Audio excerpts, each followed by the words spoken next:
Hello Crypto Gang, welcome to another LamboLife video. Let me start by asking a deeply personal question. What is it that you desire? Now let me destroy your human rights, your privacy, your freedom to express yourself. I'll take that away. What now?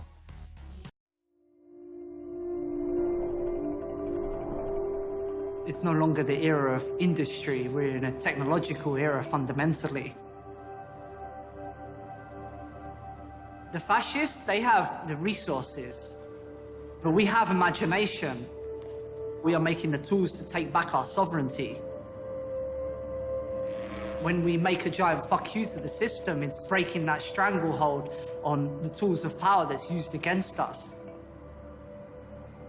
The fascists always use the narrative of we are the white knights in shining armor protecting against the threats.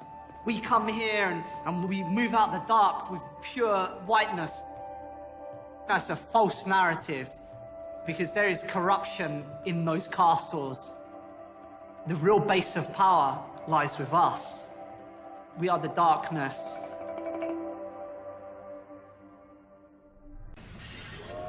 Anarchism, at its heart, is the desire for freedom.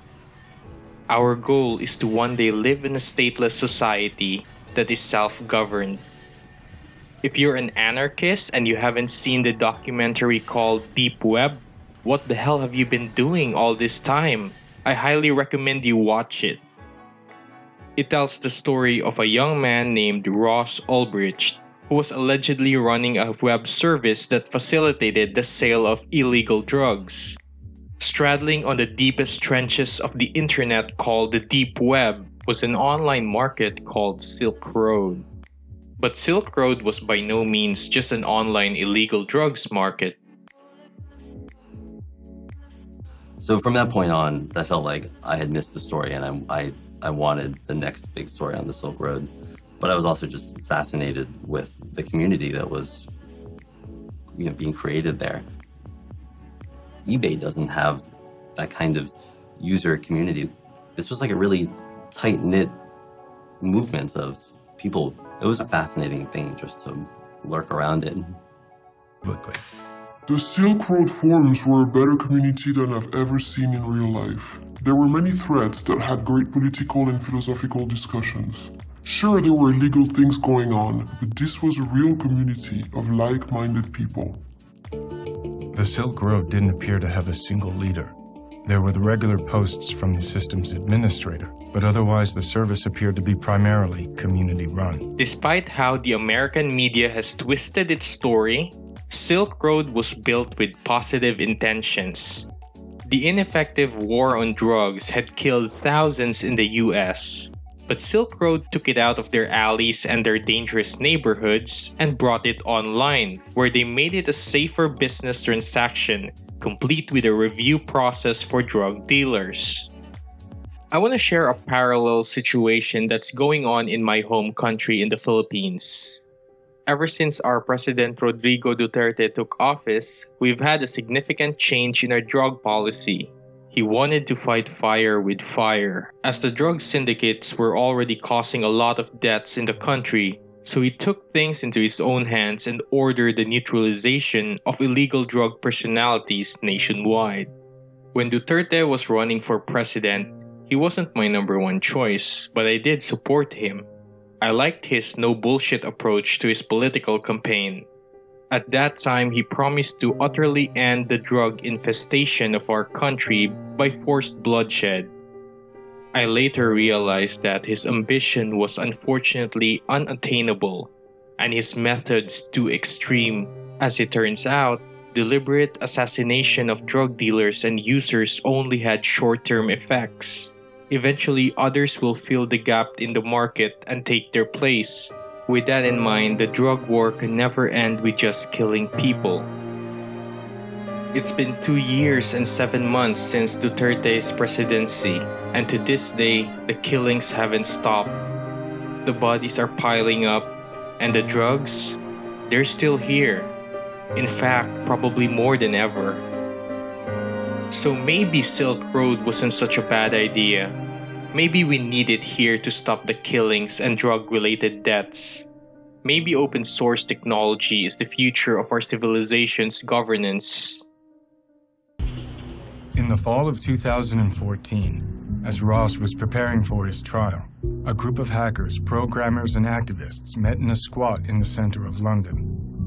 This gathering represented the next wave of the darknet, developing new and evolved cryptographic tools that would not be so easily shut down.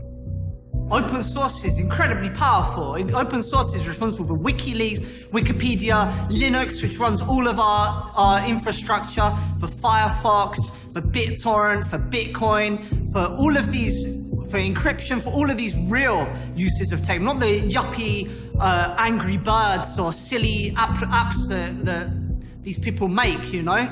Open source is also an example of how we can organize economically, an example for the future, to build the products we need without needing proprietary industry, without needing the points of control, without needing masters and slaves and babysitters. The Silk Road's success was largely due to an innovative combination of Tor and Bitcoin. Bitcoin is a technology that uses cryptographic code to create digital currency. The sender transmits their Bitcoin code through a ledger called the blockchain to arrive at the recipient. Bitcoin is not perfectly anonymous, but if used carefully, it facilitates online purchases without revealing identity. Bitcoin was an ideal currency for the Silk Road because it allows for anonymity and is outside the control of banks and governments. Bitcoin is the currency of the internet. It was built solely for the purpose of severing our bonds from the financial overlords of state. But now it could be our gateway to a free society. It may start out as money or store of value, but what it could be is up to us.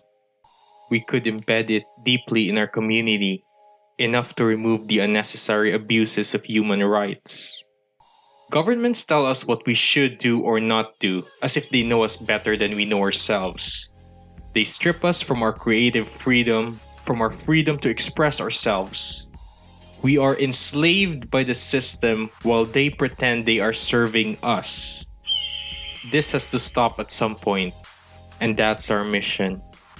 Bitcoin is doing really well today. Its ongoing development is being run by some of the best cryptographers in the world, as well as hundreds of independent developers. And we have backup cryptocurrencies in the unlikely event that Bitcoin fails. We are not taking anything lightly. Don't listen to what the media says. Pay more attention to the community directly involved in this project, and you will see that we are a force to be reckoned with. This is not about money anymore. This is about our fundamental human right, the right of privacy and the right of freedom. If you're an anarchist or just an ordinary internet citizen, I ask you to consider joining us in our goal to decentralize the world. No, I'm not saying Bitcoin will save us. Bitcoin is a tool. Only we can save ourselves. That's why I'm asking you, as a citizen of the internet, to join us in our revolution and create a better future together.